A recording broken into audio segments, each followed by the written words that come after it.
Welcome back. Today I want to talk about something you already feel but cannot always explain. The relationships looks alive, right? You talk, you text, you have emotional moments, and maybe even intimacy and daily contacts. So from the inside, it feels like something is happening. But if you're honest with yourself, you see that nothing is actually moving. And that is why relationships are so confusing sometimes. They do not feel empty, they feel active. And because they feel active, you start believing that they are meaningful. But activity is not the same thing as movement. A connection can feel full and still have no direction. It can feel warm and still have no real intention behind it. This is the core of day 2. Access feels intimate, but very often it's only convenient for him. That is a hard thing to admit, especially when you really like someone, because your emotional brain wants to believe that if there is closeness, then there must also be a depth. But that is not always true. And you can speak every day and still not know where you stand and where you go. You can explain yourself generously, be emotionally open, that's what we like the most, be available, soft, and still have no clarity or understanding. So the issue is not always there is no connection. The biggest issue is stagnation.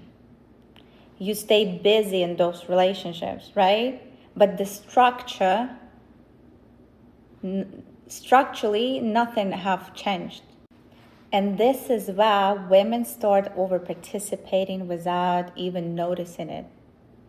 You talk more, explain more, justify his behavior for him. He's too tired, he's under pressure, blah, blah, blah. You stay emotionally open because you hope closeness will create his commitment. But in real life, it looks different. And we all know it, just don't want to accept it. Because accepting it means I was wrong. I made a mistake. But you need to remember one very, very important thought. I am just a human and I am allowed to make mistakes. When you explain why you were quiet for 2 hours, even though he never earned that level of access, he disappears all day, then calls at night, and you still pick up because you want to keep the connection. You send him reassurances so he never has to sit with your absence or uncertainty, but he never does it for you. He shares stress and expects you to become flexible and emotionally supportive. And because it feels emotionally close, we all mistaken it for intimacy. But often it's not intimacy, it's simply access.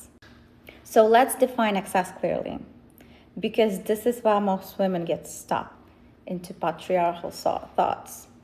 And access is not only physical intimacy, access is much bigger than that.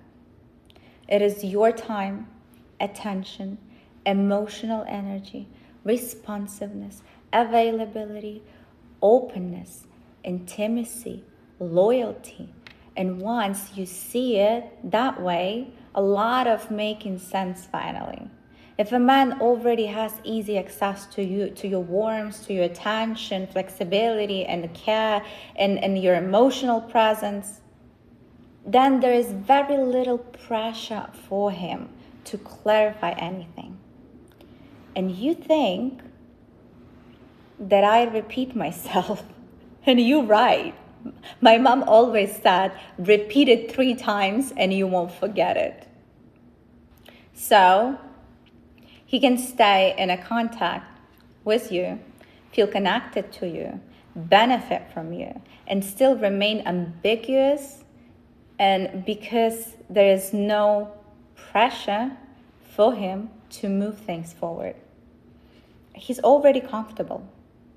That is why unlimited access creates the cost for you of him staying unclear. And that is also why those almost relationships can go on and on for months and months, if not for years. So this is the mechanism. First, you give access.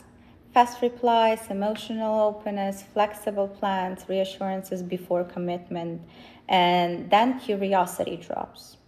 Because nothing has to be earned. And tricky part, nothing feels like it could be lost.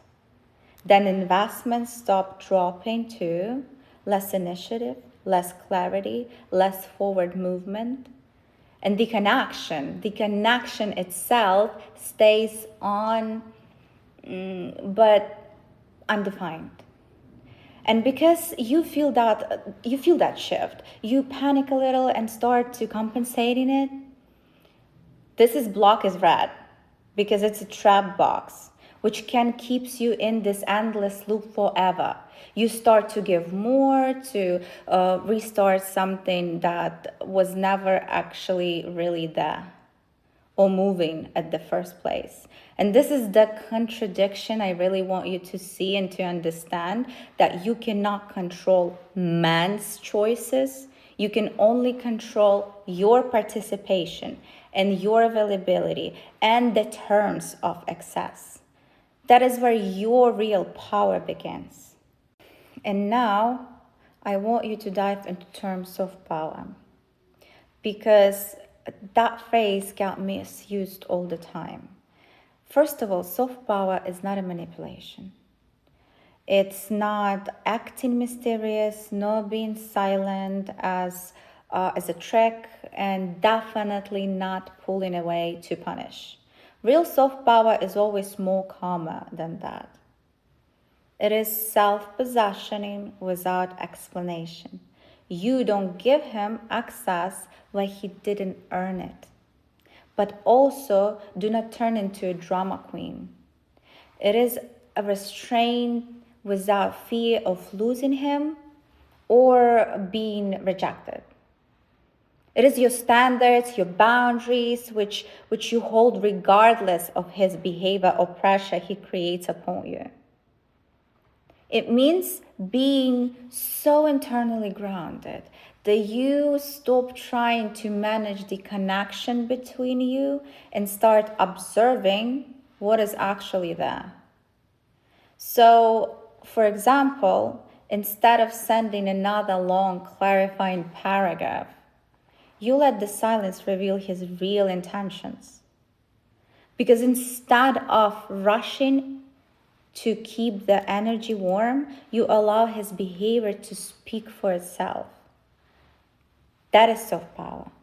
Not controlling the outcome, but refusing to overfunction just to keep the bond alive. And this is exactly why my programs are not about teaching women more tricks. The goal is not more information for sake of information. I have soft power script with 21 phrases on my Academy website. And you can download it right now and start using it right now, right away. But the goal is different internal positioning, your positioning, and not different wording. Because my program includes complex work to reboot the whole system. The point is not to make you more performative or play something. The point is to help you to stop participating in the same painful dynamic without noticing that. So by the end of today, the thought should be very simple. I see how I have been creating excess without realizing the cost for me. And honestly, that sentence alone should change a lot. Once you see that clearly, you stop romanticizing the dynamic you're in, and you stop calling overgiving a connection and confusion a potential. You start seeing real price of being too available too early for him. So the closing takeaway, I'm giving it to you. If it doesn't cost him anything, it cost me a lot. And that is enough for today. It was very intense today. Today I can, you can already see the mechanism. And the next question come up right away, I think. Like, what does life look when I stop negotiating against myself in relationships? So I want to see you tomorrow at day 3. It's going to be transformative day. We will take the day 1 and day 2 and we'll create the new system, new strategy for you to not participate those situationships. I love you and I see you tomorrow.